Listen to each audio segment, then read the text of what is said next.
এই বছরের প্রথম তালের পিঠে খেলাম, তা আবার মায়ের হাতে বানানো। বাবার বাড়িতে আবার একটা নতুন সকালের শুরু হলো। আর এই যে দেখো, আমার মেয়ে সকালবেলায় ঘুম থেকে উঠে থালা বাসন নিয়ে বসে পড়েছে খেলাধুলা করতে। কি করছো গো সকাল সকাল? ঠাকুরের জন্য চা করছে। তোমার ঠাকুর কোথায়? ওই যে ঠাকুর। ওটা কি গ্যাস? কোন চুলিয়ে চা? বাবা খাইয়েও দিচ্ছে, গোপালদাকে খাইয়ে দিচ্ছে নাকি? তো এইদিকে মেয়ে খেলছে আর এইদিকে দেখো এত সুন্দর সকালটা শুরু হয়েছে, মানে রোদ ঝলমলে একেবারে আকাশ, দারুণ লাগছিল। তারপর ফ্রেশ হয়ে বসে পড়েছিলাম চা খেতে। তো মা চা বানিয়ে দিয়েছিল, তার সাথে টোস্ট দিয়ে চা খেয়ে নিলাম। নিয়ে রায় গেল পড়তে। তো ওর মিমিদের বাড়িতে ম্যাডাম আসে, তো ম্যাডামের কাছে পড়তে গেল আর আমি এখন চলে আসছি বিছানাটা তুলতে। তো মা এসে মুড়ি খাবারটা বানাবে, আমি তাই ভাবলাম বিছানা গুছিয়ে নিই। এই যে দেখো সুন্দর করে বিছানাটা গুছিয়ে নিয়েছি। নিয়ে এই যে মা এদিকে দেখি বেগুনি ছাঁকছে, তারপরে পটলের চপ ছাঁকছে। তো ওখান থেকে একটা গরম গরম চপ খেয়ে নিলাম। নিয়ে এই যে পিসুমণি সবজি কেটে দিচ্ছিলো দুপুরে রান্না বান্নার জন্য।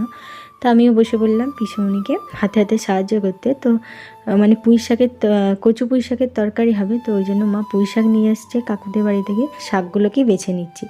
আর এই মানে সারা বছরই আমি আমাদের বাড়িতে শাক বাছি, মানে পোকা টোকা থাকলে একটু দেখে শুনে বাছি, ওই জন্য আমার দায়িত্বেই শাক বাছাটা থাকে। তো এখানেও শাকটা বেছে নিলাম। নিয়ে এই যে দেখো এখন শাকটা সুন্দর করে ধুয়ে দিচ্ছি জল পাল্টে। আর শাক 2-3 বার না ধুলে ওই বালতির জলে ধুতে হয় তো বালি রয়ে যায়। তো শাকটা ধুয়ে নিয়েছি আর এদিকে সমস্ত সবজিও ধুয়ে নিয়েছি। নিয়ে এই যে মাকে সমস্ত কিছু সবজি টবজি ধুয়ে দিলাম। আর এইদিকে মায়ের ভাতও হয়ে গিয়েছে। ছুটি হয়ে গেছে? আর কি পড়লে তুমি? আর কি পড়া হয়ে গেছে? পড়ে এসে খেলতে বসে পড়ছে। চল মুড়ি খাবি চল। আমার মেয়ে এদিকে চলে আসছে টিউশন থেকে পড়াশোনা করে, আর আমি একেবারে স্নান টান সেরে নিয়ে চলে আসছি। তো স্নান সেরে মানে ঠাকুর প্রণাম করে নিয়ে এখন খাবো মুড়ি। তার আগে মা বললো কাঁঠাল রয়েছে, তো মা এই যে দেখো কাঁঠাল ভেঙে দিল। আর তার সাথে আমি মুড়ি সেজে নিলাম। তো মুড়ি, তার সাথে বেগুনি, শসা, মিষ্টি, আর তার সাথে কাঁঠাল। তো খাওয়া দাওয়া করে নিলাম। তখন ঘড়িতে প্রায় 9:30 পৌনে 10টার মতো বাজে। তো খাওয়া দাওয়া করে মেয়েকে স্নান করাবো, তার আগে দেখি এইদিকে মানে ঝমঝমে বৃষ্টি নেমে গিয়েছে। সকালটা সুন্দরভাবে শুরু হলো, কিন্তু আবার একটু বেলা হতেই বৃষ্টি শুরু হয়ে গিয়েছে। যা ভিজে জামা কাপড় ছিল সমস্ত কিছু তুলে নিয়ে আসছি। আর এইদিকে আমার মেয়ে দেখো খেলতে বসে পড়েছে তার মিমির সাথে। কি রান্না হচ্ছে রে? মুরগির ঝোল, শাক দিয়ে মুরগির ঝোল। আর তুই কি বাড়ছিস? তো বৃষ্টি শেষে আবারও এই যে ঝলমলে রোদ উঠে গিয়েছে। তো আগে এই রোদের সদ্ব্যবহার করতেই চলে গেলাম জামা কাপড়গুলো মিলতে, নয়তো শুকাবে না। আর তারপর এই যে মেয়েকে স্নান করিয়ে দিলাম। মেয়েকে স্নান করিয়ে ও এখন যাচ্ছে ওর মিমিদের বাড়ি। আর এইদিকে দেখো মায়ের সমস্ত রান্নাবান্না কমপ্লিট হয়ে গিয়েছিল। আর এইদিকে মা হচ্ছে যে তাল দিয়েছিল আমার এক পাড়ার কাকিমা, তো সেই তালগুলোকেই মানে ছাড়িয়ে নিচ্ছিল। তো তালের পিঠে বানাবে মা, আর আমারও এই বছর কোনো তালের পিঠে খাওয়া হয়নি। তো ওই জন্য দেখো মা তালটাকে ভেঙে নিয়ে তার খোসাগুলোকে তুলে দিয়েছে। দিয়ে এই যে তো তালের মাড়িটাকে বার করে নিচ্ছে। আর এই যে দেখো আমাদের ঝুড়িতেই তালের মাড়ি বের করা হয়। তো আমার শ্বশুরবাড়িতে তালমাড়ি বার করার জন্য টিনের পাত দিয়ে কাঠ দিয়ে একটা তৈরি করা আছে। তো কিন্তু এখানে মা ছোটো থেকেই দেখি ঝুড়িতে করে তালমাড়ি বার করে।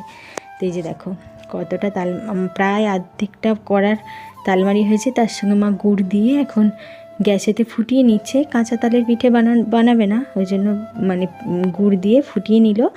নিয়ে এই যে এখন আমাকে ভাত সেজে দিল। আর মাঝখানে আমি রাইকে খাইয়ে ঘুমও পাড়িয়ে দিয়েছি।